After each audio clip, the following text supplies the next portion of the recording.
हरे कृष्ण। एक बेटी अपने ससुराल से नाराज होकर रूठ कर अपने मायके आ गई और मायके में आकर अपनी माता से कहा, अब मैं कभी ससुराल नहीं जाऊंगी, मुझे वहां नहीं जाना। माँ ने समझाया, बेटा घर में ससुराल में थोड़ा ऊपर नीचे होता रहता है, मन मुटाव चलता रहता है, ये घर गृहस्थ है, परिवार है, छोटी छोटी बातें होती रहती है, इसका मतलब ये नहीं कि तुम घर छोड़ के बैठ जाओ। लेकिन वो बेटी कहे, नहीं मुझे जाना ही नहीं है। अब माँ ने सोचा, मैं बेटी को कैसे समझाऊं। उस माँ ने क्या किया, वो अपनी बेटी का हाथ पकड़ के उसको रसोई घर में लेके गई और उसको कुछ समझाना चाहा। उसने क्या किया, 3 चूल्हे जलाए, 3 चूल्हे जलाए और उसमें बर्तन रखा, एक सरीका एक जैसा बर्तन और एक जैसा पानी भरा चूल्हे के ऊपर और वो पानी उबलने लगा। उस माता ने एक बर्तन में उबलते पानी में गाजर डाल दी, ठीक है, दूसरे उबलते पानी में अंडा डाल दिया। हालांकि अंडा खाना नहीं है, महाअपराध है, पर यहां कुछ समझने के लिए है, इसलिए आपको बताया जा रहा है कि वहां अंडा डाल दिया। और तीसरे पतीले में बर्तन में कॉफी डाल दी है, कॉफी के वो बीन्स आते ना, या कॉफी जो भी था, कॉफी डाल दी और बराबर तीनों को उबाला। जैसे चूल्हा गैस सिगड़ी बंद की तो बेटी को कहा, देखो बेटा, तीनों एक जैसे बर्तन, तीनों एक जैसी आंच सिगड़ी की और तीनों में एक जितना पानी, सब एक जैसा, पर देखो तीनों पे असर अलग अलग हुआ है, गाजर, अंडा और कॉफी। ध्यान से सुनना। गाजर बिल्कुल कैसे हो गई, मुलायम हो गई, पिलपिली जैसे होगी गाजर, उबलती गाजर कैसे हो जाएगी। और अंडा कैसे हो गया था, बॉयल अंडा हो गया था, सख्त हो गया था, सख्त हो गया था। वो तो अंदर पहले नरम होता है फिर सख्त हो गया।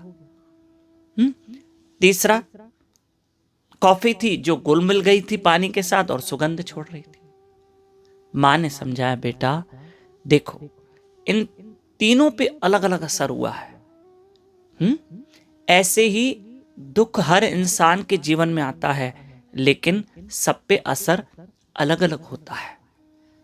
कुछ लोग दुख में बिल्कुल कोमल हो जाते हैं, टूट जाते हैं, दुख उनको तोड़ देता है, वो दुख में टूट जाते हैं, निराश हो जाते हैं, उदास हो जाते हैं। जैसे गाजर कैसे मुलायम हो गई, पिलपिली जैसे हो गई। और फिर अंडा था, वो अंडा तो पहले नरम था फिर सख्त बॉयल हो गया, बॉयल हो गया। ऐसे कुछ लोगों के ऊपर फिर दुख का ये भी प्रभाव पड़ता है कि दुख में वो कठोर हो जाते हैं। कभी भगवान न करे 2-3 दुख एक साथ आ गए तो वो भगवान से भी नाराज हो जाते हैं। भगवान से भी नाराज हो जाते हैं, जाओ मैं आज से तुम्हारी भक्ति नहीं करूंगा, जाओ मुझे आपसे तुम्हारी माला नहीं जपनी और मैं तुम्हारे मंदिर नहीं आऊंगा। वो कठोर हो जाते हैं, दुख उनको कठोर कर देता है। कुछ लोग दुख में टूट जाते हैं और कुछ लोग दुख में कठोर हो जाते हैं। और कुछ लोग होते हैं कॉफी की तरह, जैसे कॉफी उबलते पानी में घुल मिल गई, ऐसे कुछ लोग दुख के साथ घुल मिल जाते हैं, दुख की परवाह नहीं करते हैं और दुख को जीवन का हिस्सा समझ के और भजन करते हुए आराम का जीवन जीते हैं, भक्तिमयी और ईश्वर के भरोसे जीवन जीते हैं और दुख के साथ वो लड़ते हैं और एक दिन दुख से वो कामयाबी प्राप्त करते हैं और अपने नाम की सुगंध छोड़ के जाते हैं, जैसे उबलते पानी में कॉफी की सुगंध आ रही थी। ठीक है, इसलिए दुख का प्रभाव अलग अलग पड़ता है सब पे।